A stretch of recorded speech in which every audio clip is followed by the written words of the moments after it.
This is the Powered Up Podcast, show 183. You'll hear me say, how are they pursuing the best version of themselves? And for some of those students, it's not going to be making straight A's all the time. Like getting a C is success for them, or getting a D, like not failing, turning in the homework that day is a success for them. And so it's getting them really just to want to be 1% better each day.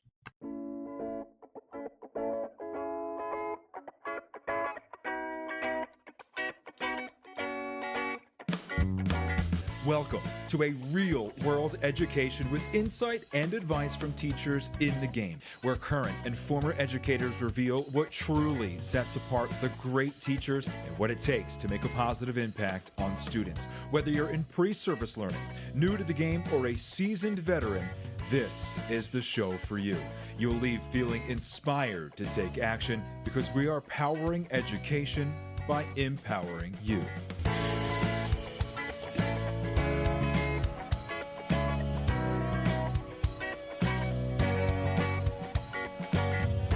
Hey, what's going on, everyone? This is Ken Ehrmann, host of the Powered Up Podcast, and I am here with another amazing conversation with the 2020 Florida Teacher of the Year, Dr. Dakeyan Graham, also known as Dr. Dré. I'm really excited. It was such an enjoyable conversation. I was blown away by his intelligence, his experience, going from being a band teacher to Teacher of the Year, working in the Department of Ed. And now that what he does on a daily basis as a leader for schools, it was just incredible to see the environment that he created as a classroom teacher that we really dive into in the second half of the conversation, and the leadership that he was able to create amongst the students and how it can be applied to any classroom. And even after the recording, we talked about our similar instructional styles and how when you consistently support and set expectations for students and give them the opportunities to rise to the occasion, you can create an environment where students really work as decision makers and leaders and take charge of the learning and just develop a culture of learning in your classroom. So I want to jump right into the conversation. As always, not much from me here. I want to speak with our guests and have you enjoy and learn from that conversation. So here is my conversation with Dr. Dré. Hi, Dakeyan. Welcome to the Powered Up Podcast. How you doing tonight? Doing well. How are you? I'm doing very well. I'm really excited for this conversation. So please kick things off for us. Nice and simple. Officially introduce yourself to our audience. Let us know where you are coming from and give us a snapshot of what your career in education has looked like. So my name is Dr. Dakeyan Graham. I go by Dr. Dré. Dré is the nickname that they call me. And so once I got my doctorate, I became Dr. Dré. And I like to say I'm the real Dr. Dré because I have the degrees. The other guy just has the money and the headphones. But I am the 2020 Florida Teacher of the Year, a music educator by trade, spent 11 years in the classroom as a high school band and orchestra director, which every day I'm like, why did I ever leave that classroom? But I had an opportunity when I came out of my Teacher of the Year time to work for the Department of Education here in Florida. And in that time served as the executive director for the Office of Independent Education and Parental Choice, which we would joke and say that's the second longest title at the DOE, next to my deputy executive director for the Office of Independent Education and Parental Choice, before becoming the executive director for our Bureau of School Improvement. And then wanting to get back to the ground level at the local level and served as the Director of Educational Equity and Outreach for Alachua County Public Schools. And I now serve as the proud assistant principal at one of our elementary schools in the district, Talbot Elementary. So that kind of answered the professional journey question, but then also just where am I? I am in the great state of Florida, and even with everything that's going on, I still do believe that we really do have such an incredible state that's full of diversity, and that's one of the greatest things about where we live and where we choose to work. I love that. That's an interesting path. You went way, for lack of a better term, way up the food chain and then kind of dwindled your way back down, not in terms of value or importance, but just from being, in the classroom to as high up as you can go in terms of the amount of people and the scope that you're serving, and then working your way back down to being in a building every day, which is really interesting. I already have so many ideas and things that I want to talk to you about. my first question is gonna be a little bit more selfish for me. Okay. Can you help me and our audience understand what this idea of parental choice, because I know it was big in Florida. I'm pretty sure Florida was one of the first states to kind of move in that direction. And to be perfectly honest, I don't know that I really understand what it meant and what it was about and what the kind of goals were. And so I would just love to understand that a little bit more to be more well versed and educated myself. Yeah, no, absolutely. And so there are two sides to that question. There's what was it intended to be, and what has it become? Because those two things are very different. And so I think it's really important to understand my background and where I come from. I only went to traditional public school. I've only taught in traditional public school, and I am a believer in traditional public schools.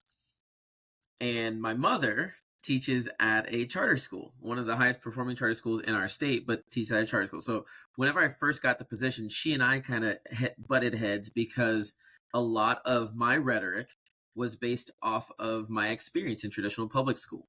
But being in that position, I learned a lot, not just about how things are implemented and the system itself, but also the history. So in Florida, our charter school system started in Miami-Dade County. And down south, it was a collaboration between a gentleman named T. Willard Fair and Governor Jeb Bush. And T. Willard's approach, he was the head of that school, was that if you take a group of students out of a system that isn't intended for them to be successful and put them in a place where they are cultivated and their culture is elevated, they will achieve at the same level as their white counterparts. And thus the charter movement was created. At the time, the commissioner, the education commissioner, Frank Brogan, was very interested in this movement, and he determined, or he coined, charter schools as laboratories of innovation. And the intention was that you would go and you'd try something in a charter school that you couldn't necessarily do in a traditional public school. And then if it worked, you would bring it back and find some way to implement it into the traditional public school arena. And that's why here in Florida, by law, by statute, charter schools are public schools.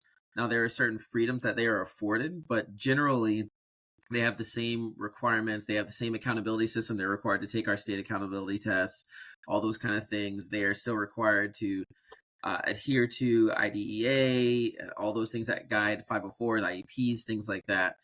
But they are allowed some academic freedoms in terms of their curricular choices, their focus. Within their enrollment, they are by law, once again, and you'll hear me say that a lot because we understand, and one of the things that I learned to understand more when I was in that role is that statute guides everything.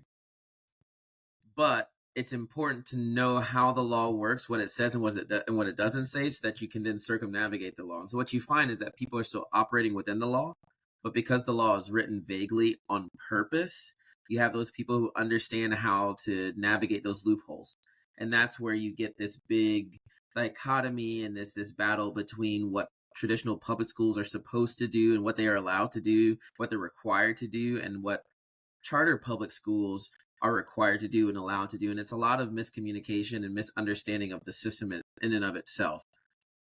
But one of the things that I pushed, even in that role, and I continue to push today as well, is that what we have to understand, especially in the state of Florida, is that all schools are a choice, which means that includes traditional public schools. Parents choose to send their children to traditional public schools.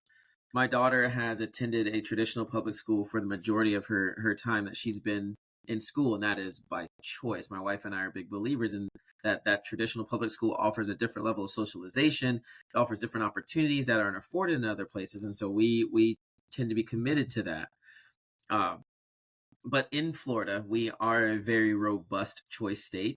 And that choice umbrella, and these are the things that I, as the executive director for school choice, and I'll shorten the title to that, was over any school that gave you the opportunity to be outside of your zone school. So it was not just charter schools, it was also private schools that accepted state scholarship funds, and that's a whole nother conversation. Our home schools, our virtual schools were all under that same umbrella. And so when you look at school choice here in Florida, now the law since I've been removed from that office has changed dramatically. And these things started while I was there, but now there are laws in place to where students who choose to go to private schools, but they have an opportunity to be involved in the Florida Empowerment Scholarship, they can actually use those full-time equivalent funds that were meant to follow them in their traditional public schools to their private school entities if that school is a school that chooses to accept them. And so there are certain parameters that come along with that. And so you'll find a lot of private schools don't want the hassle and the oversight that does come with it. Now, with that oversight, it's nowhere near the oversight that traditional public schools are required to do. But there is still reporting and accountability. It's just much more lax than what traditional and charter public schools have to deal with. But there's still things like if you accept or if you are receiving more than $200,000 in scholarship funds, you have to do a specific type of audit.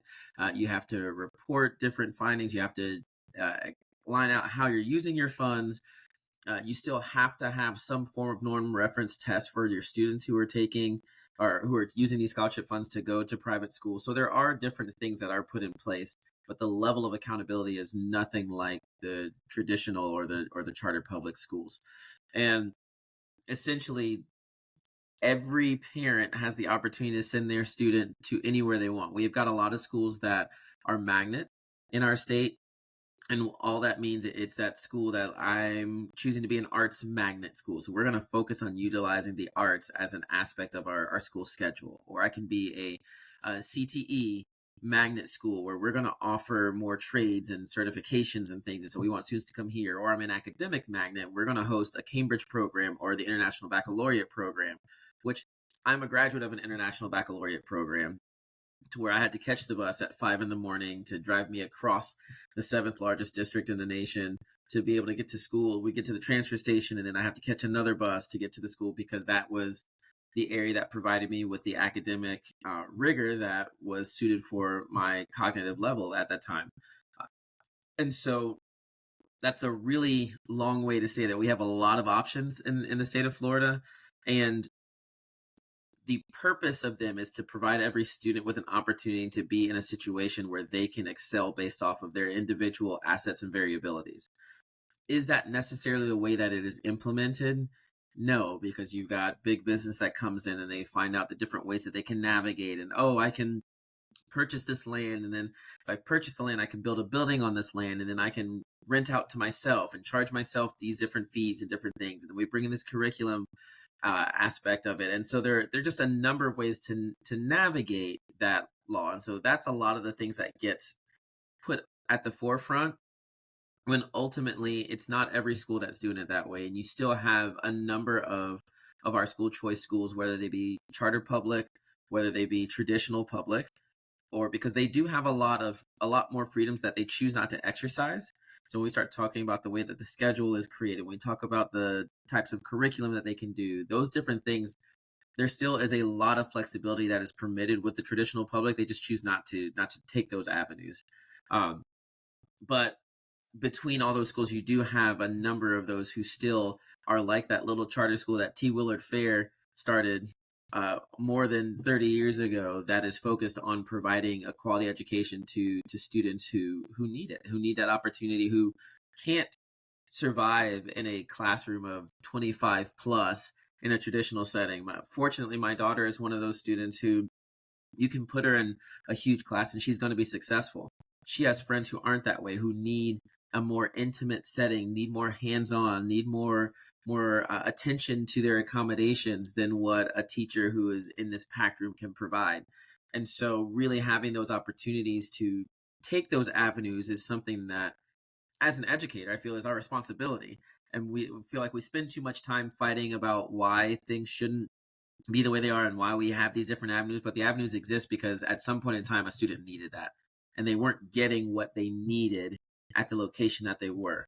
So I am although I am an advocate for traditional public, and like I said, a product of it, my child is a product of it, my wife is a product of it.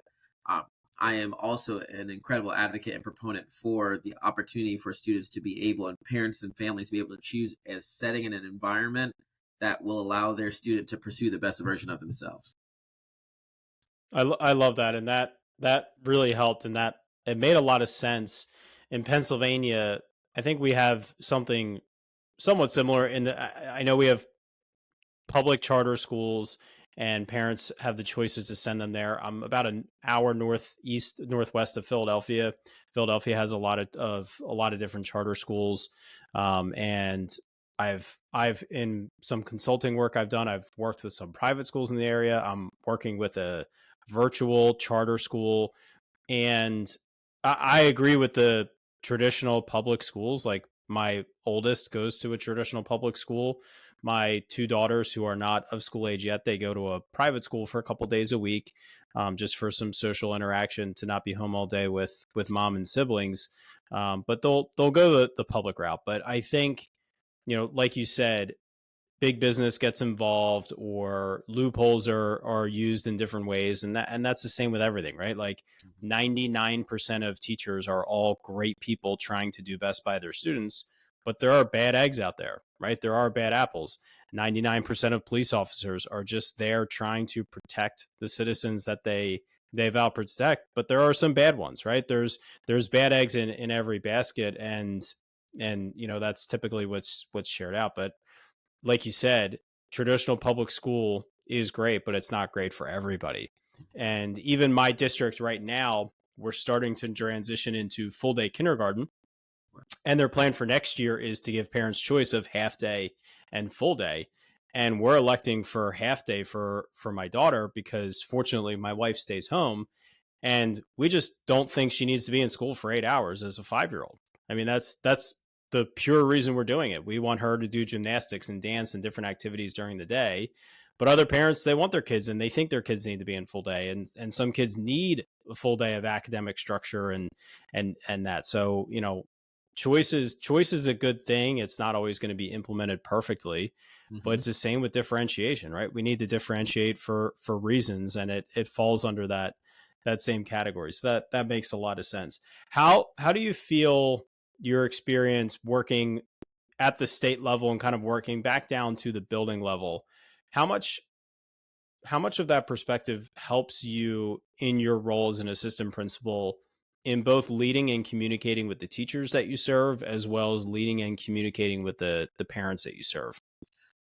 So I think it helps more with the teachers than with the parents. I think it's one of the big things about communicating with parents is just remember what it's like, to be a parent, and to always come from the approach of you're always educating.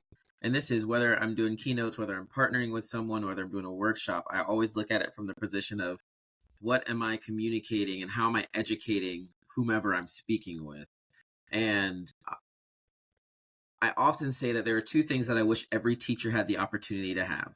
One, the experience of being a district teacher of the year, because here in Florida, they do a really great job of celebrating their teachers, getting a glimpse into what the DOE does. We do a whole week leading up to our selection and the big gala, and just the different opportunities and the professional learning that happens is just an incredible experience. And they do such an amazing job of making you feel valued for what you do.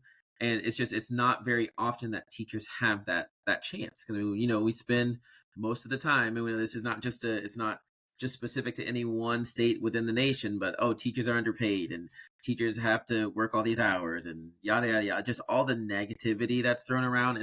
They do a really nice job of celebrating those district teachers of the year. So I wish every teacher had that opportunity to experience that. But then also, I wish every teacher had the opportunity to sit in the seat that I sat in, because it's one thing to think you understand how everything works. It's another thing to really be within the system and kind of be able to peek behind the veil and to operate within that. I mean, when you talk about everything from partnering to write legislation, to going and speaking with those key lawmakers, to presenting to the State Board of Education, to having to interpret and explain and articulate the law to individuals and to superintendents, to principals, you learn to be a different type of advocate. And I have said, not always, because I obviously, when I was just in the classroom, and I say just not as a negative thing, but when that was my perspective, it was very limited, regardless of how active I was. But being able to quite literally be in every aspect of the system and learn how to navigate and how the system works. I think every teacher needs to understand that, because they would be able to articulate and advocate for themselves differently. And as an assistant principal, it just confirms that anecdotal research, that we as classroom teachers aren't capable of articulating what we do, why we do it, and why it's important and why it matters. And that, I think, is the result, or the result of that is the numerous frustrations that we end up having. And I think back to when I was in the classroom, and one of the reasons why I had such I'll say a smooth time in the classroom. Now, obviously it was never perfect. You always have different obstacles that come forth. But one of the reasons why I was as successful as I was is because at no point in time was my administration against me. And that's administration both at the school level and whenever I had the opportunities to be present at the district level. Because even within the classroom, I served on curriculum teams and all that kind of stuff, with that gave me face time with those people who are at the district level. And I was always very forthcoming and was able to articulate and advocate for what was happening in my classroom, would use their lingo for, back then we called it core curriculum, the core classes. Now it's all a well-rounded educational process, but was able to talk about close reads and ways that we use Kagan strategies and different things like that. And being the elective teacher, that was something that they could then connect my practice with the instructional pedagogy that they understood. So that level of advocating and articulating was always there. But we as teachers, the royal we don't possess that. But being at that level, you're required to do that because you have to own that information. I had to learn very quickly about a lot of things that had been happening way before me, that are continuing to happen without me, and just drink from the fire hose, if you will. And it's one of those trial by fires, and you get in there and you got to do the work, and you have to show why you have the cognitive capacity to be there. And I think it's one of those things where being a teacher, that's what we do every day, because we're constantly putting out fires. We're constantly having to be flexible and responsive, and we're constantly navigating these things. And so that arena was not overwhelming or daunting, because you're used to juggling all the plates at one time. But it's those skills of understanding, being able to navigate and circumnavigate, and really being able to articulate and advocate, that I wish everyone had that opportunity to be put in that particular hot seat. And so I think that it provides me that opportunity to be able then to share perspective with my teachers and to give them the bigger picture without overwhelming them. Because I know we have talked this year very specifically. I've actually been at two different schools this year, and they both need different things, but a lot of them is understanding what the purpose of our assessment is, how to navigate the assessments, how to approach it in a strategic way. But had I not had the time that I was communicating with the people who were developing the system and who really were very knowledgeable about how that specific system worked and looking at how the pieces fit together, I wouldn't be able to articulate and instruct in the way that I do now with them. So I think it's more so for the teachers, but for parents, you're not in the business of putting yourself out of business as an administrator. I think as a teacher, our goal is to make us obsolete, right? We want to create independent citizens who can function by themselves and they seek knowledge on their own. I think as administrators, it's slightly different because we're trying to help manage and provide those teachers with the tools they need in order to facilitate that. So, but I think with parents, we want to make sure that we are still advocating for why we are the best choice. I think that's where that piece comes in, because we don't want to put ourselves out of business. And you have a student there who maybe is struggling with the situation. You want to do everything you can to keep that student there and to make sure that they are successful, but also having that knowledge of other avenues that might be more successful does also help you to advocate in a way that's best for the student. Where do you think teachers need to spend their most energy advocating for themselves? And what I mean by that is, because I agree with everything that you're saying, and I think, as classroom teachers, when you're in that classroom, it's very difficult to see why was this curriculum written this way, or why were these decisions made by the principal or the curriculum supervisors or the superintendent, let alone the decisions that state lawmakers are making or the school board is making. There's so many layers of decisions that go on. Um, but also, I think teachers, it's our it's our responsibility to ourselves and to our profession to advocate for what we do and why we do it, and how valuable it is, like you said. And there's so much that happens in a classroom that deserves to be celebrated. But I've often struggled with, where do I do that, or how do I do that, or who do I do that with? Because even looking at the at our union, like, is the union doing a good enough job of educating the community on why our teachers are so valuable, other than when every 4 to 6 years when the CBA is up and we need to sign a new contract with the school board. Because as teachers, like, you have teachers that use social media, and, like, does that make an impact? For some it does, and for others it doesn't, because they might only have 3 or 4 followers, right? And it feels like wasted energy at times. So I'd love your perspective on where you think teachers can best advocate for themselves to help the community, the administrators, and just the greater community, what we do, and why it's important. So this is very similar to, how do you educate the entirety of your classroom? It goes back to that. Well, here in Florida, it's a 4-letter word now, but equity, which we know is very similar to the definition of differentiation. It depends on your community. It depends on the avenues that they use. So the way that I would advocate here in Alachua, where I am now, is very different than I would advocate if I were still in Hillsborough and living in Tampa. And something I learned when I was at the state is, you have to identify and learn to leverage the entirety of the spectrum. When you have those individuals who are picketing and yelling and being at the front line in that respect, you need that, because that's what generally is raising awareness. Hey, there's a population of people who are unhappy with the way things are right now. Like, they disagree with the status quo, what John Lewis would call good trouble, right? You need that to push from the front line. But those individuals are not the ones that are going to be welcomed and asked to be communicating behind closed doors. And you need those people who can be the relationship builders, who can articulate and respond and connect with people who are on the other side of the aisle, to be able to articulate why this is important. What do we really do?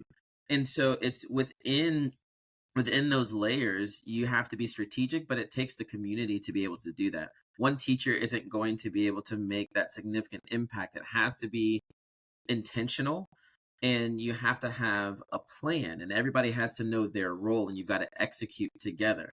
And so you mentioned the unions. I don't think it is a union responsibility to advocate for teachers, because what happens is they've already got this stigma about them and this target, because, oh, you're a member of the union. Who do you really represent? And so, yeah, it's easy for them to say, oh, well, we represent all teachers, but yet, is that always the case? And I know in my time at the state, there were a number of different things that happened within the union that I didn't necessarily think were student-centered. And I know for me, while I believe that you can't talk about equity for students until you talk about equity for teachers, you can't talk about equity for teachers until you talk about equity for administrators. So we've got to make sure we're funneling and providing those opportunities for growth for every level.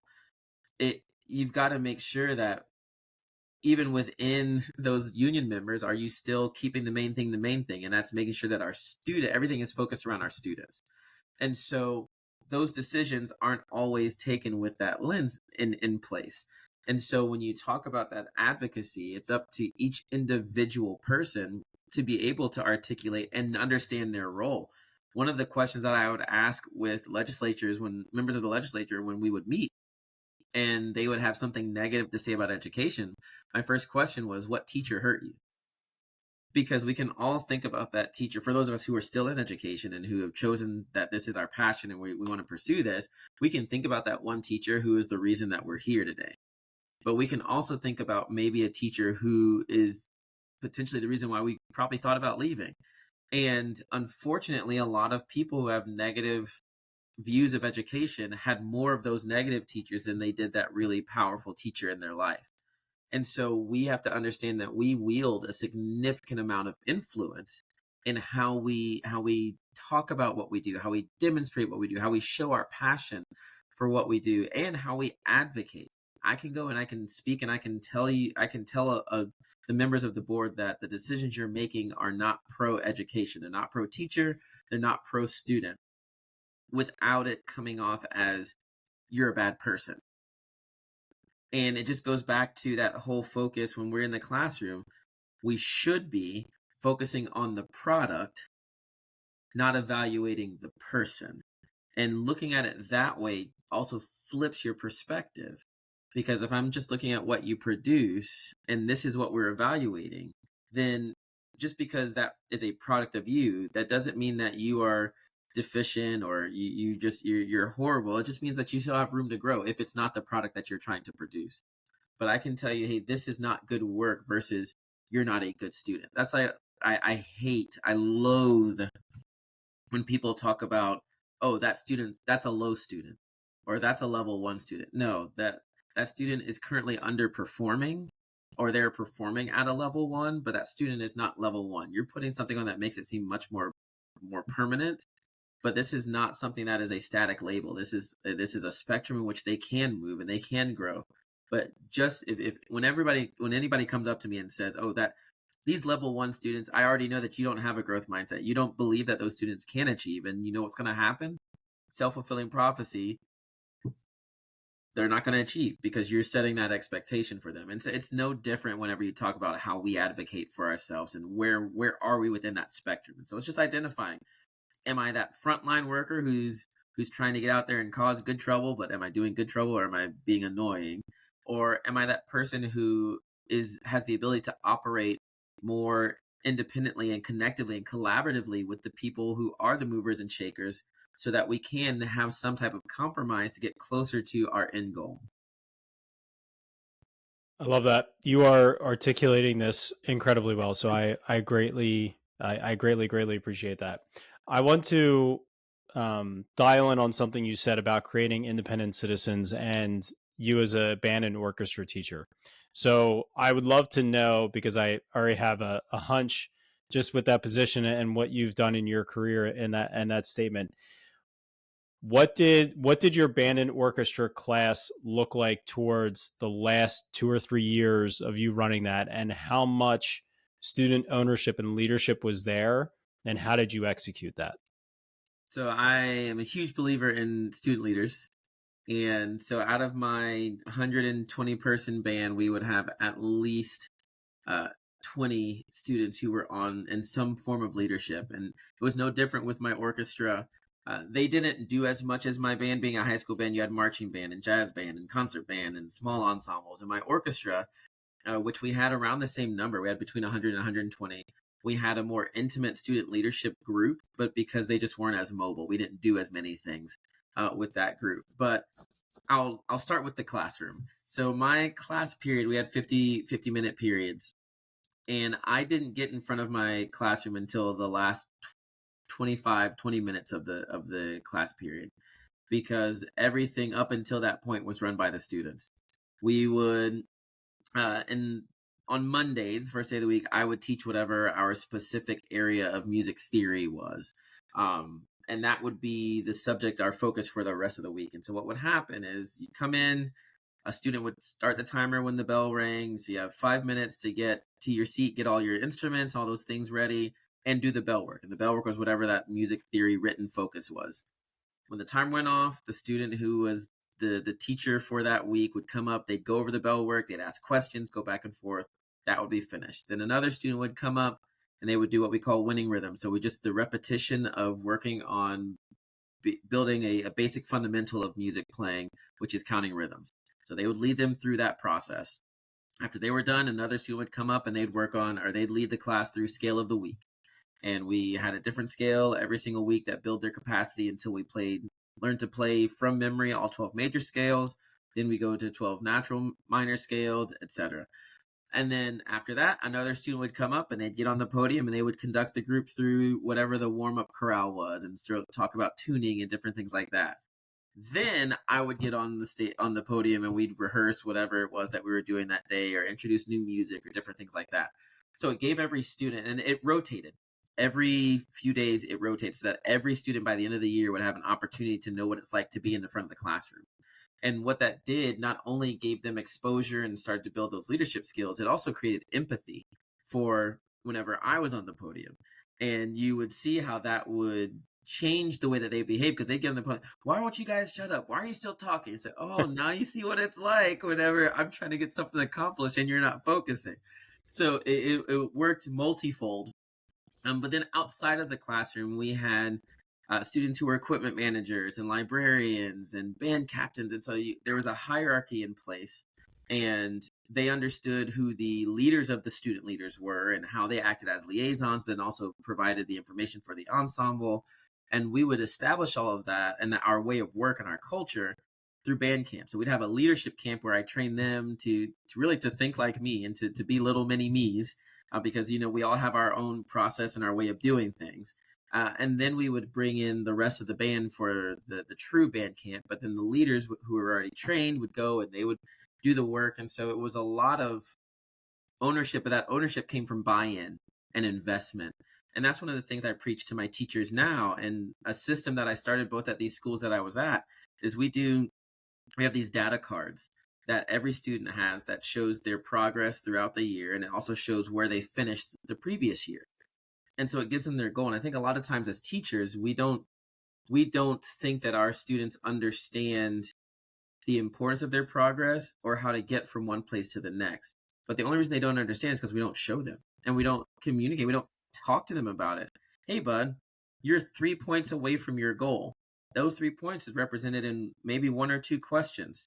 So if you think about when you start to focus or you start to lose focus, how can we self-regulate so that you can take a breather, take a moment if you need to take a break. When you get to that point, come back and just nail it. Okay, that's something I can now plan for moving forward because I can do 3 points versus, oh, I'm a level 2 and I'm supposed to get to level 3 where I really don't have any tangible way of understanding how that works. So I'm just going to continue to do the same things that I've already been doing.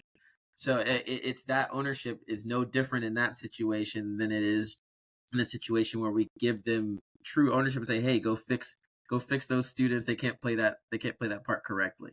So it all takes just building consistency, but you have to reinforce it as well and have that accountability in place.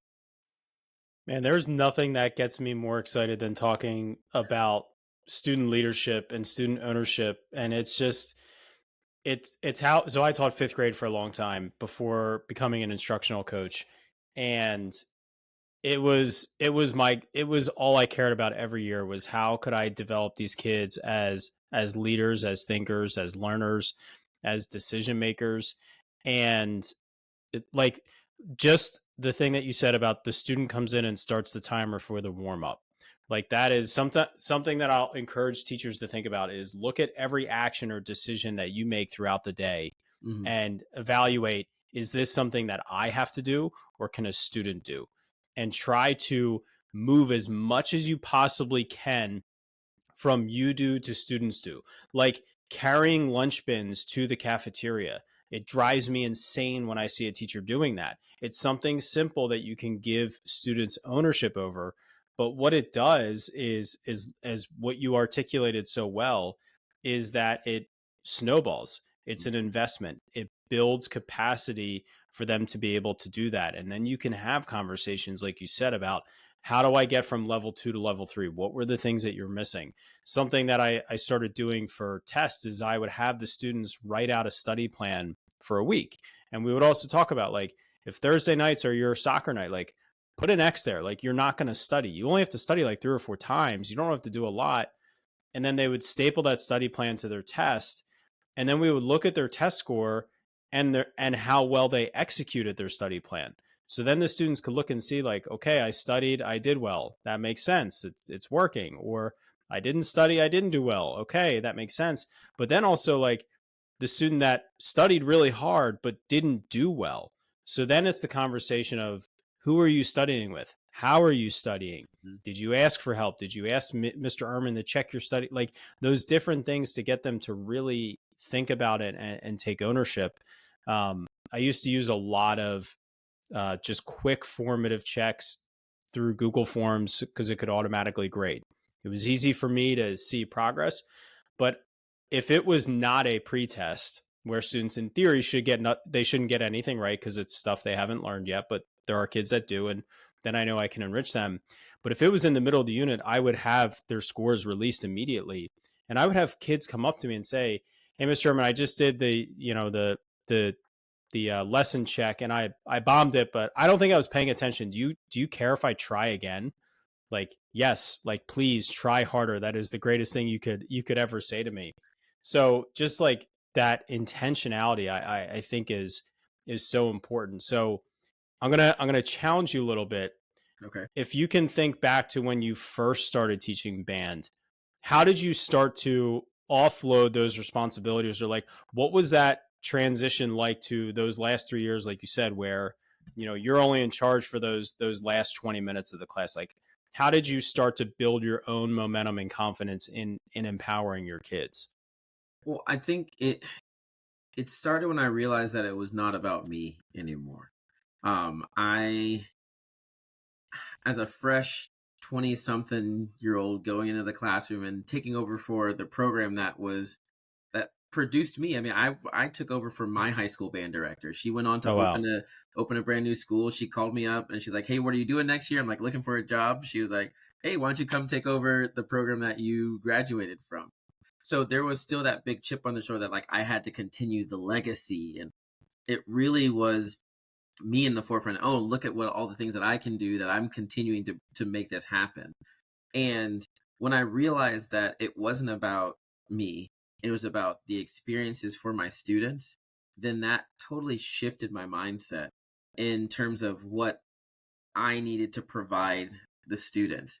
But it was, how are we cultivating an environment together that is built off of experiential learning versus off of me being the master teacher and you being the people who are the empty vessels who need to receive from me. I think you hear it as the sage on the stage, right? We want to be the guide on the side. But there's a lot of truth to that, in that just because I went to school to perfect my craft doesn't mean that I have all the answers and that I'm the one who has to deposit all those things into everyone else, because then that takes out and eliminates the importance of discovery and exploration. And that also takes away from us understanding that we do teach well, and the things that we let our students know, they then take ownership of and then can turn around and provide the same type of feedback, the same evaluation, the same critical thinking that we want them to have. It's there already. We just have to give them that opportunity. So as I progress, and fortunately I'm a fairly quick learner, so it really, this system was in place. I was at King for 11 years. This system was in place at least my last 6 years. So if it took me 5 years to get it in place, the first 2 years, it was still me at the front and kind of trying to figure out what that next step would be. The next 2 years was trying and failing and trying and failing, and what can the students do? What can't they do? But then also that came with me laying the foundation so that the juniors who were there my first year, they're obviously not going to operate and function in the way that I want them to, but investing in those freshmen so that by the time the freshmen are seniors, it's a well-oiled machine. Fortunately, that was something that I understood, so that by the time they were there, it was moving more closely into what my vision was. That by the time we got to that year 6 and I had graduated 2 full classes that had only had me as their teacher, things were rolling and they were moving the way that we wanted to go. So it took a little bit, but it was that realization that it's not about me. I often say that, we as adults chose our field, we chose to do what we're doing. Our time is done. It's now time to invest in those people who we don't know. You don't know what the future is of the people who you're teaching and who's in your classroom. You could be teaching the next president of the United States, the next mayor of your city, the next governor. You never know. And so making sure that they've got the best experience possible is what your focus should be. It's not on how can I elevate myself anymore once you get to that spot. Yeah, it's so true, and I do a lot of presenting and speaking about really about this and about how it's accomplished through differentiation and like it being very intentional with the way you design lessons and set up learning for your students, and just giving them as much ownership as possible. And like you said multiple times, it's not just designing a lesson where you're the guide on the side, but you get to be the guide on the side when you invest daily in empowering your students to be confident decision makers. And Mm-hmm. so that's when you can be the guide on the side, because when you just try that isolated lesson where, okay, I'm just going to do experiential learning this one time, the students aren't going to thrive because they're not going to be confident in themselves and really know what to do. But when you do it more, when you do it consistently, that's when they become more confident, and you do as well. And it just builds that momentum. And I say to teachers all the time, I'm like, I can't promise that your students are going to achieve higher by doing this, but I can promise you that they're going to gain a long list of skills that fall outside of the content that you're teaching. Whereas you could deliver the best lesson ever, but what else are they gaining from it, right? There's no extra bang for your buck in what you're doing. And it's just fun to watch. When I was teaching fifth grade, I ran a little news studio for our school, and towards the end of the first year, I was looking at how much the kids had learned. They operated the entire thing. I was just there to make sure that they were producing on time and they were finishing on time and behaving. They're fifth graders. And the last month, I had the fourth grade teachers give me 6 great leaders that they had in the grade level. I said, I don't care if they can't even turn on a computer. I want leaders. And I brought them onto the team, and I told the fifth graders before they came, I said, your sole responsibility now is to train and empower these fourth graders to know everything that you know. And I said, you'll know if you were successful right now if the product of this Siler news is better a year from now. If it's better, you did your job. And it's going to be these fourth graders' responsibility the following year. And it was great because I never had to reteach anything. It just built upon itself. I had kids present at a state conference one time, and then the following year, I had another group of students selected to present, and I had the kids who were no longer at the school come back and prepare them for this conference and tell them what was going to. I didn't do it myself, and it's just so much fun to see and to watch, because the students they thrive. They just thrive so well, and different types of students thrive in different ways. But you really see students that wouldn't traditionally shine in an academic sense shine in so many different ways. Absolutely. And I think you hit that nail on the head there. I try not to use the term success very often because success looks different for every single person. And so you'll hear me say, how are they pursuing the best version of themselves? And for some of those students, it's not going to be making straight A's all the time. Like getting a C is success for them, or getting a D, like not failing, turning in the homework that day is a success for them. And so it's getting them really just to want to be 1% better each day. Hey, we're going to do something a little bit better tomorrow. We're going to do something a little bit better tomorrow. But that requires us as the instructors and as the teachers to have grace and to have empathy and to operate within those spaces. And honestly, to not internalize or project what we define as success onto our students, because then inadvertently, when those students don't meet our standard of success, and I'm not talking about what we consider success for them, but like our standard that is successful for us, then now we're internalizing, oh, I'm a bad teacher. Oh, I'm not doing my job. Oh, me. And we become super selfish versus are we setting goals that are realistic for each of our students and providing high expectations so that they're still achieving more than what they believe they can, but it might not be what I could do. Like I tell my daughter all the time, and she's brilliant. She's brilliant. And I tell her that I don't care if she has straight A's. I don't care if she scores on our accountability system is level 1 through 5. I don't care if she scores level 5. I want her to do her best. Now, if she comes home with a B, which she did last 9 weeks, and she had 2 Bs, and I ask you if you did your best, and you tell me that you didn't turn in homework and you didn't do all these different things, so like you didn't put forth the effort, and you come home with a B, then yes, that's unacceptable. But I don't want you stressing out about this test that's coming up because, oh no, it might drop your GPA, or I've got to get a level 5 on my state exam. No, you only have to get a level 3, and that promotes you to the next grade level. But if earning a level 5 is the best of your ability, then absolutely, let's do it. Let's go for it.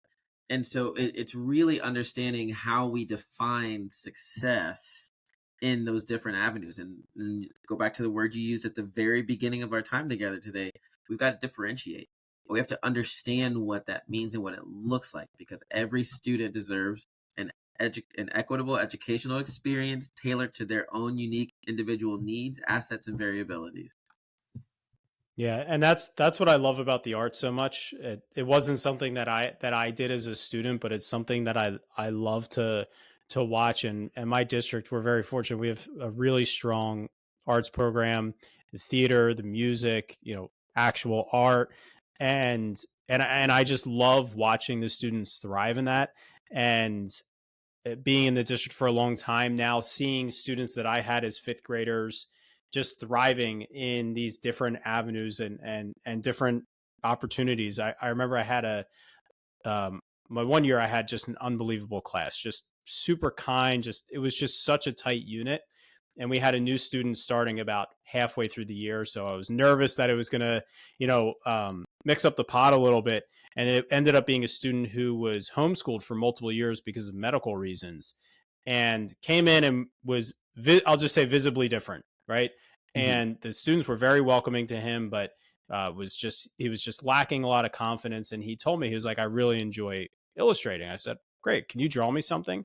And in the back of my head, I'm just thinking like, please be good, please be good, please be good. And it was unbelievable. It was one of the best illustrations I had ever seen.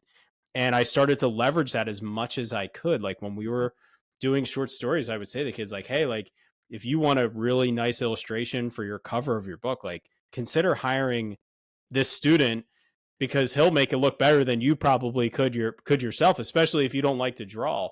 And it was a student that thrived in theater and just so many different things. And it's just like you said, the way we measure success shouldn't be standardized for students. And as teachers, if we can do what you said, stop making it about ourselves, that will open your classroom up to define success in different ways. And now the teachers, by all teachers doing that, success looks different throughout the day versus success looking the same. You think about a middle school student who just goes from class to class to class, they struggle academically.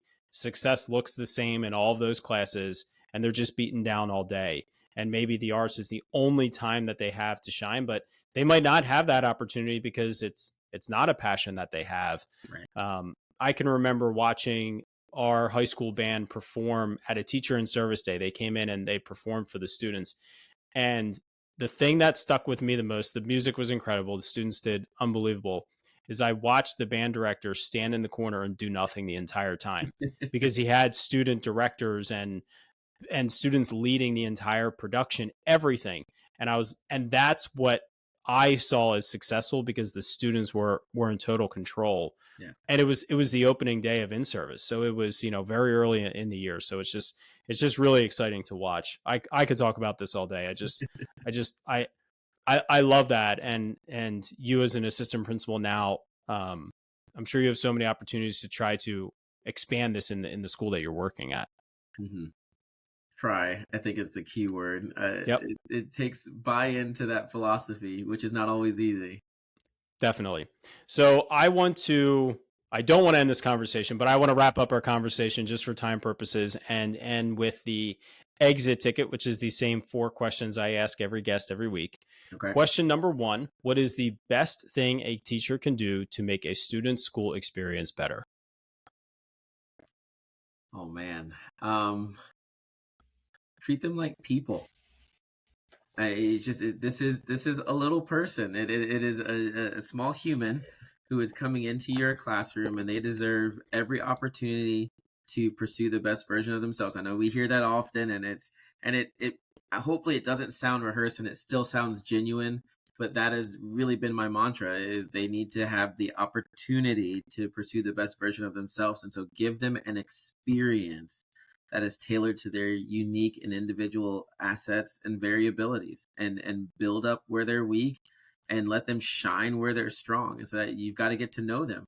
And so if we treat them like people and not like numbers, then they're going to want to come back, and you will cultivate a space in which you are the reason why they're coming to school every day. And it doesn't have to be band. It doesn't have to be art. It doesn't have to be PE. It can be math. It can be reading. It can be science, because the world has scientists and mathematicians. And, so it's just, as an individual teacher, regardless of what you teach, treat your students like people, and understand that parents, regardless of whether or not you agree with their parental style, every day are sending their very best.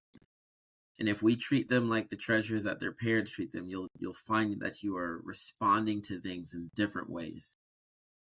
I love that. And not even just treating them like people, but respecting them like people, and Yeah. making sure the students, they feel that mutual respect. What is the best advice you've ever received, whether it be from a colleague, a supervisor, or even a student? Don't take yourself so seriously. Like that's it. I mean, we get so hyped about what we're doing, and everything's so intense all the time, and it really isn't. Because I mean, No. God willing, you're gonna wake up the next day and you get to do it all over again. And I tell my students all the time, when you wake up, you're going to screw up, and the next day is another day to try and get it right. You're gonna mess up, but we'll get up tomorrow and try it again. And I'm very grateful for my current principal, um, and my previous principal. So at the school I was at earlier this year, both of these principals have been really impactful for me, being the workaholic band director that I am. Uh, just encouraging me to stop and take time to smell the roses. And if you need to go take that day off to go pursue something that helps you find joy, then go and do that. You want to go? It's your daughter's birthday today. Are you going to go have lunch with her? My principal asked me that, and I was like, "Well, I've got work. I've got meetings." He's like, "But are you going to go have lunch with your daughter?" Like, it's like that's important to feed that aspect of you. And so I've been learning, that just continues to come back to me. Stop taking yourself so seriously. It's the work will always be here. Allow yourself that grace, and you gotta laugh. You gotta laugh at yourself. Definitely. I had the opportunity to work as an interim principal last year for 6 months at one of our elementary schools. And a couple times teachers are stressing about curriculum or this and that. And I'm just like, you work with like 7-year-olds. Like, just come back tomorrow and just have fun. Like, don't teach reading tomorrow. Just do something fun. Like, it won't change their scores. It won't change their growth. You can't do it every day, but just have fun tomorrow. Like, you work with 7-year-olds. That should be fun. Yeah. Just, and like you said, just don't take it so seriously all the time.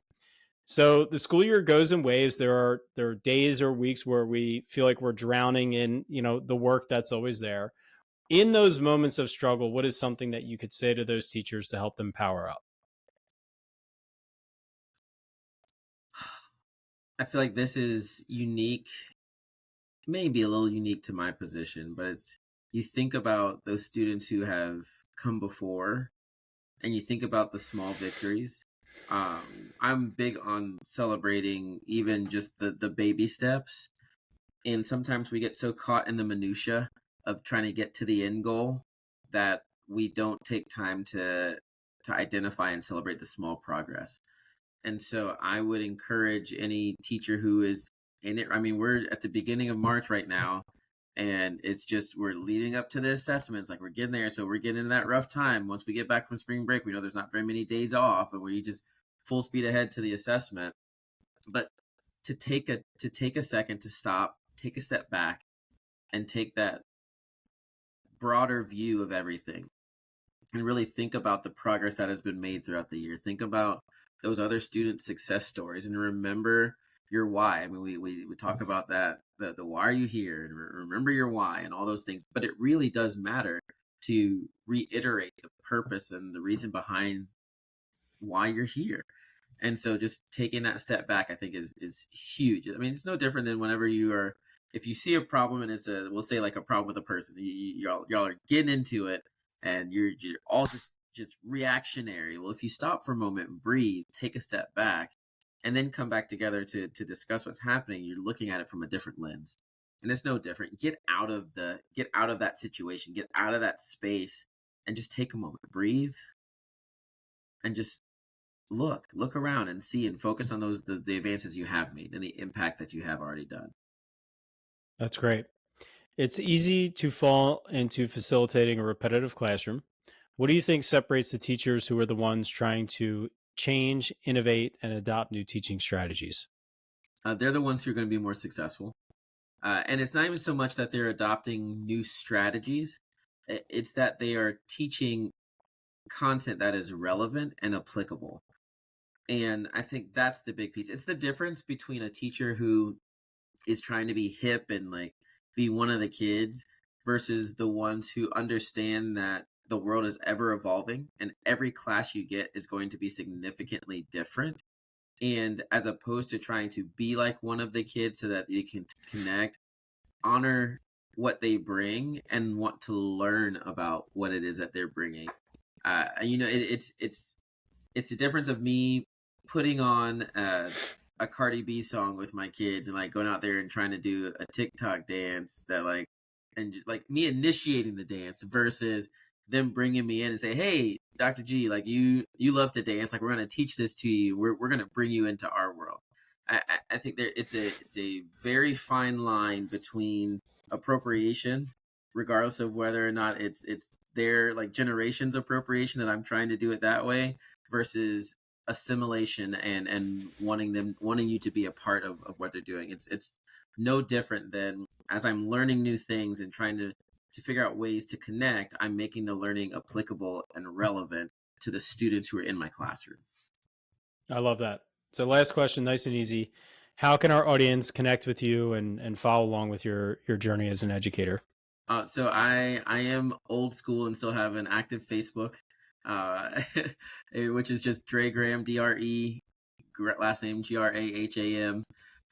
To reach me there. I do have a website which I need to update more frequently, but it's Reimagining Equity and Learning, in which we do a number of different things. It's a consulting business to which we guide different districts in ways to approach instruction and workshops and differentiation and all those kind of things. But that's Real4Ed, REALFORED.com. And I do also have LinkedIn, Dré Graham, Dr. Dré Graham on LinkedIn, which are all visible and reachable through my email, which is just dregraham@gmail.com. So DREGRAHAM@gmail.com. Awesome. Thank you so much for sharing that. I will link to all of that in the show notes where you can find that wherever you're watching or listening to this. I want to thank you so much. This has just been such a thrilling, exciting conversation, so insightful. The way you articulate and the way you make everything seem so accessible and relevant and important. It's just been a joy and a real privilege for me. It's very obvious why you were the teacher of the year and you've held the positions that you've held, and the school that you're in right now is extremely lucky to have you influence not only the teachers there, but the students as well. So thank you for everything you do for education. And I just want to say thank you to our listeners for tuning in. And I hope everyone has a great night. You absolutely left us feeling powered up from this conversation. Thank you. Thank you.